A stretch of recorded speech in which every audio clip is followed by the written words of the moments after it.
Hi, and welcome to This Week in East Brunswick, the Township's news and information program. This week, Town Council members disagreed on the sale of East Brunswick water to South River. They also discussed radon testing in the community. Later, we'll have a review of Monday's agenda meeting. The Township menorah is up and lit in the municipal building. Hanukkah, the 8-day Jewish festival of lights, began Sunday. The Township Christmas tree was also strung and lit this week. East Brunswick schools are celebrating the holidays in various ways. Tonight we'll see some of the Memorial School Holiday Show, and we'll visit the holiday breakfast for second graders at Frost. On Wednesday, Channel 8 was at the dedication of the new Child Life program in the Children's Center at Robert Wood Johnson University Hospital. Major funding for the program was provided by Elliot and Joanne Cohen of East Brunswick. Health Facts tonight features Dr. Sherwood Jacobson and the causes of common back pain. We'll also check out the Middlesex County Museum and its exhibit on pattern book architecture, a 19th century trend still visible in old New Jersey homes. All this and more tonight on This Week in East Brunswick. But first, here's a look at what's happening next week on Channel 8. Monday at 10 a.m., it's Look Great, Feel Great with Lenore Kulick. At 10:30, we bring you stories from the library with children's librarian Ann Burlingame. Tuesday at 7 p.m., the City of Beverly Hills presents In Print with Anna Murdoch, the author of Family Business. At 7:30 on Sports Talk, Dr. Robert Gilbert discusses sports psychology with host John Megiolaro. For Art's Sake presents a holiday special with the Shoestring Players at 8 o'clock. We'll show 1988's Best of For Art's Sake Wednesday night at 7:30. Live from the library Wednesday night, Channel 8 will broadcast the Town Master Plan hearing beginning at 8. This Week in East Brunswick returns Thursday at 7 and 8 p.m. At 7:30, Sandra Landman talks to doll collector Judy Gogoli on EB People. At 8:30, Mayor Fox continues his retrospective of years of public service with Home News editor Dick Hughes. Check the Channel 8 program guide for rebroadcasts of the week's shows. A ribbon cutting Wednesday marked the official opening of the new Child Life Center at Robert Wood Johnson University Hospital. 6-year-old patient Ajit Narula cut the ribbon with assistance from Elliot and Joanne Cohen of East Brunswick, whose donation to the hospital made the center possible. The Child Life program is housed in the Children's Center and provides activities to educate young patients and their families about the hospital experience, to alleviate some fears and dispel some misconceptions about treatment. Head of Pediatrics Dr. David Carver says the total child outlook of the program is an important complement to treatment itself. I'm very pleased to be here and to be able to have the opportunity to formally thank the Cohens for making this possible. I think there are many aspects of a hospital where one can provide resources, but I can't think of anything more important in a children's center than providing a child life facility. The children in the center are fortunate in having people with such excellent training and such concern for children. Certainly, one wants to give children the very best in care when they're hospitalized in pediatrics, and one wants to provide the most sophisticated expertise in the subspecialties of pediatrics. This is going on. But over and above that, the total child has to be thought of, and that's where Child Life comes in as an educational and supportive program. And certainly any humane children's center has a major emphasis on a Child Life program. Benefactor Elliot Cohen is chairman of the hospital's board of directors. He says he's happy to be part of a good thing in the hospital that's really tangible. And I would hope that many more board members in the hospital would know what the hospital is all about, as opposed to very often we just sit in boardrooms and worry about the finances and worry about silly things like that, but this is where it's really at.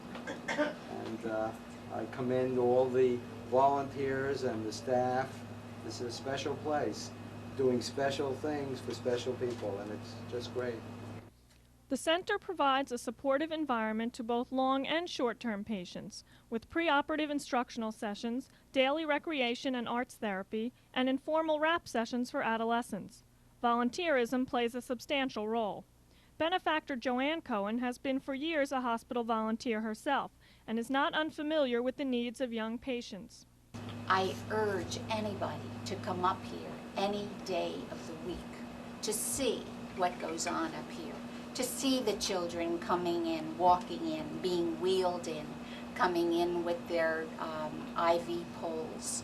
Even I remember bringing a bed in here for a child to participate in some game or function, just to get them out of their room and into a place where it was so non-threatening.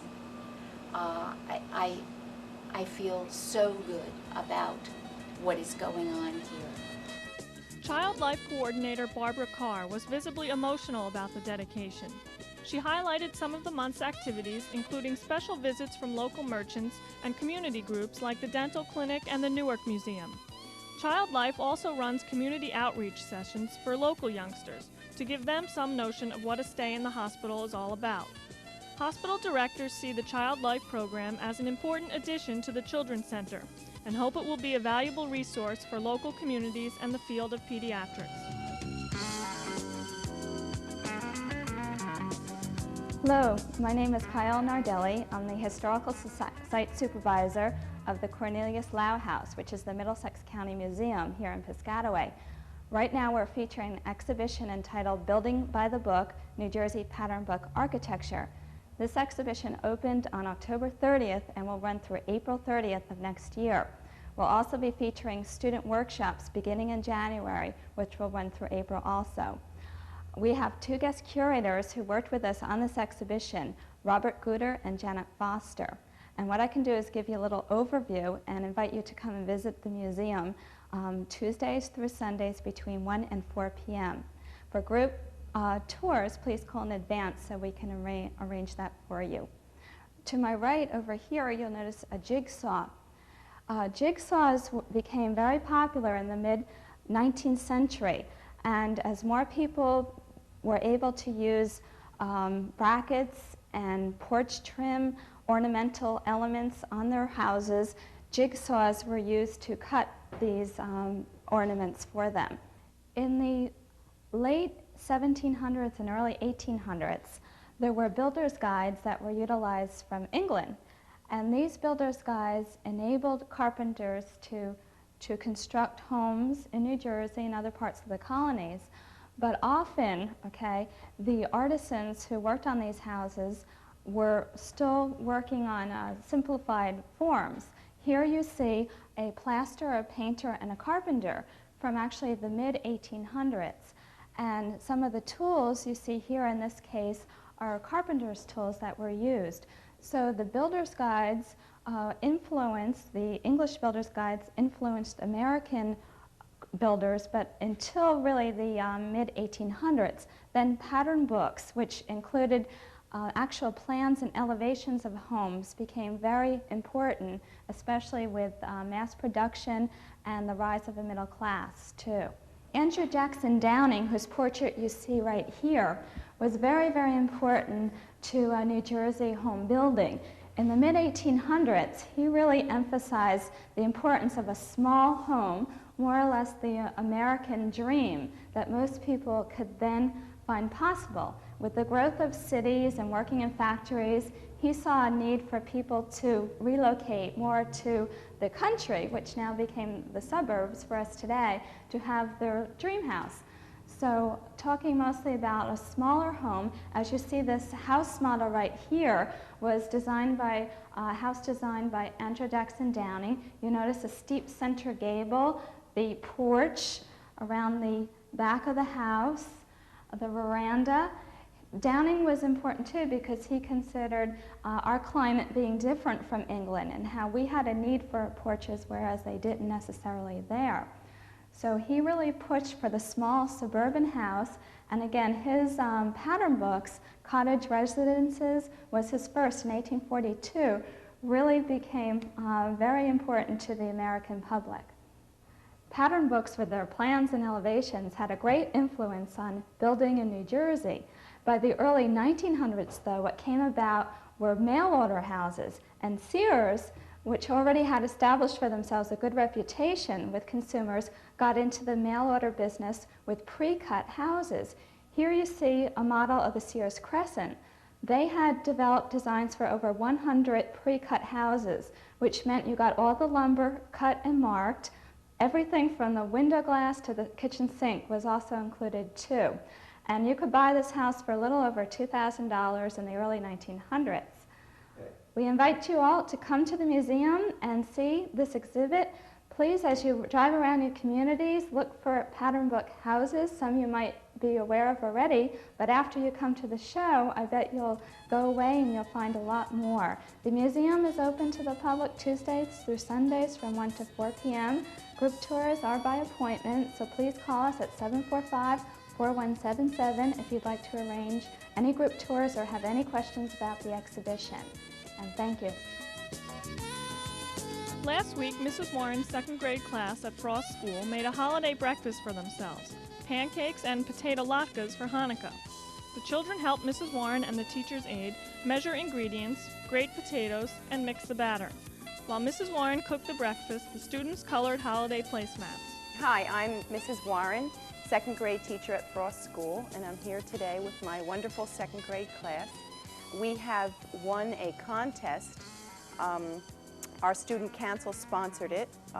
We raised some money for the needy in the area for Thanksgiving, and because of our class raised the most money, we won a prize of $10, which we voted on and decided to spend to have breakfast in school. And that's what we're doing today, and it seems as if everyone's really enjoying themselves.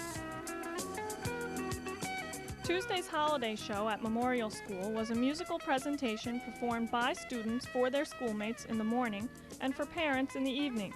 The show featured renditions of beginner lessons like hot cross buns. The horns and percussion were led by band director John Kish. Instructor Darlene Brandt put together a talented string ensemble, and cheery winter songs were performed by Sharon Harrington's large chorus.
And now Dr. Sherwood Jacobson from the Center on Spinal Disorders.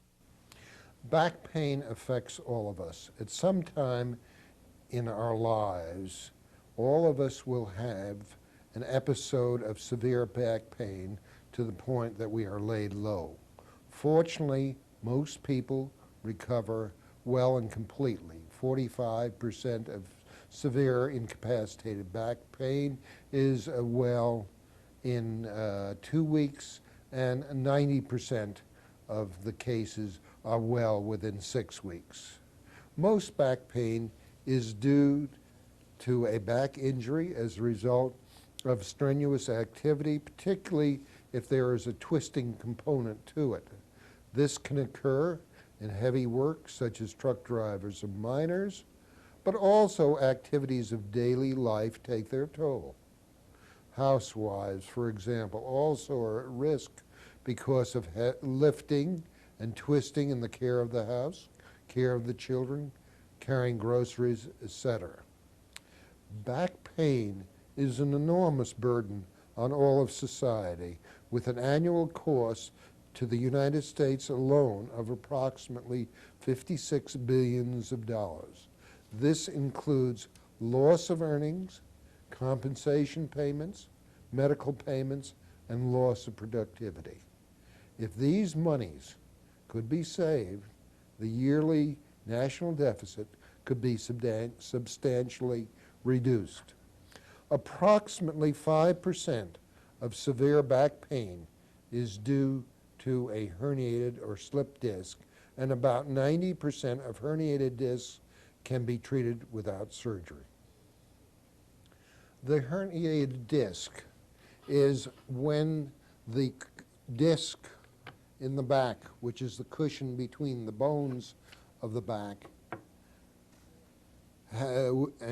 soft center, which is nucleus pulposus in Latin, breaks through portion of the fibrous ring, annulus fibrosus in Latin, and the protruding or herniated disc presses on the nerve root, which goes to the sciatic nerve. This produces pain in the back, and then pain going down the thigh, leg, and even into the foot or toes. It may be associated with numbness, tingling, and even weakness or loss of substance of the leg, thigh, or foot. This is Dr. Sherwood Jacobson, and this is Health Facts.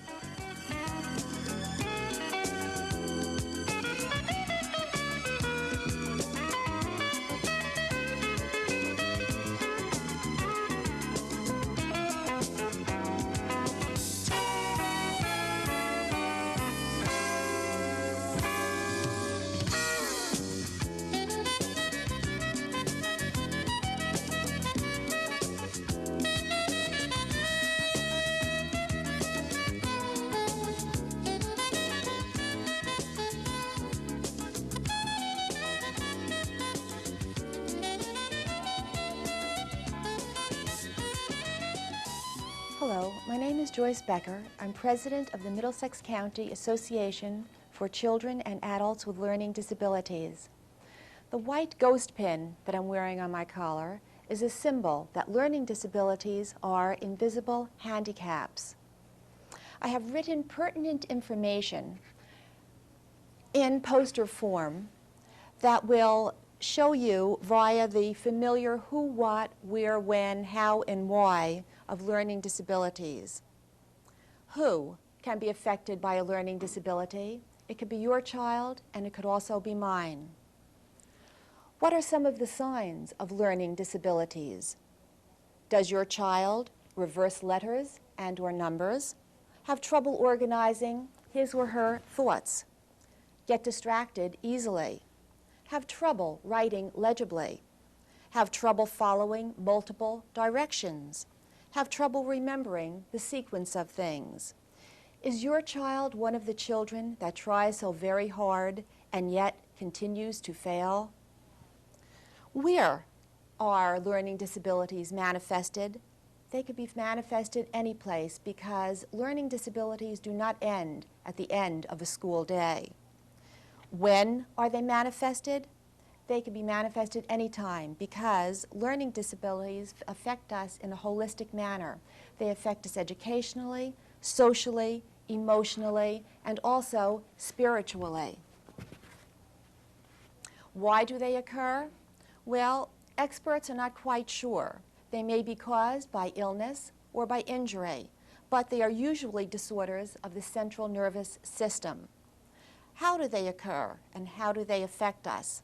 They interfere with one or more of the basic learning functions, such as the function of collecting information, which is the judgment of depth, of distance, and also of size, of sorting information. They confuse shapes, sizes, colors, of storing information.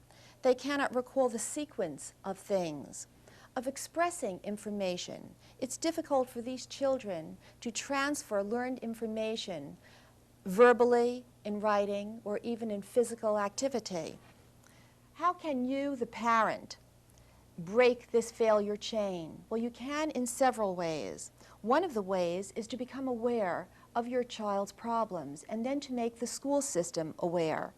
This way, diagnostics can be done and proper remediation can take place. Another way is to contact the Association for Children and Adults with Learning Disabilities. The address for that is 78 Calvert Avenue East in Edison, New Jersey, 08820.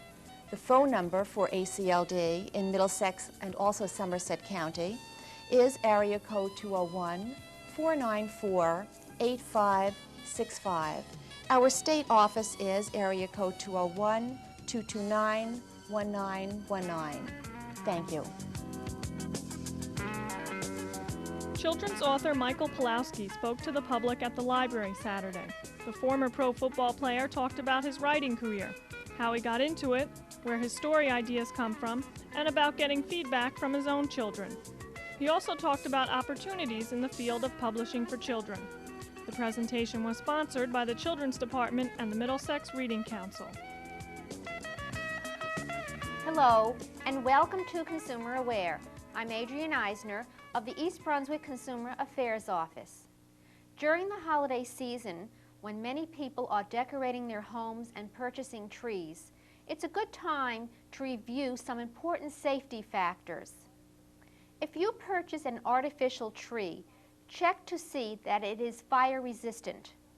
If you are purchasing a fresh tree, remember some important points. A fresh tree has needles that are hard to pull from branches. When bent between your fingers, fresh needles do not break. And when the trunk of the tree is bounced on the ground, a shower of falling needles shows that that tree is just too dry. After you purchase the tree and get it to your home, make sure that you place it carefully, away from fireplaces, radiators, and other heat sources. See that it is out of the way of traffic and doesn't block doorways. Fill the base holder with water. Keep it full of water while the tree is indoors as you would fresh flowers. Remember, heated rooms dry trees out rapidly, creating fire hazards. Here are some other important precautions.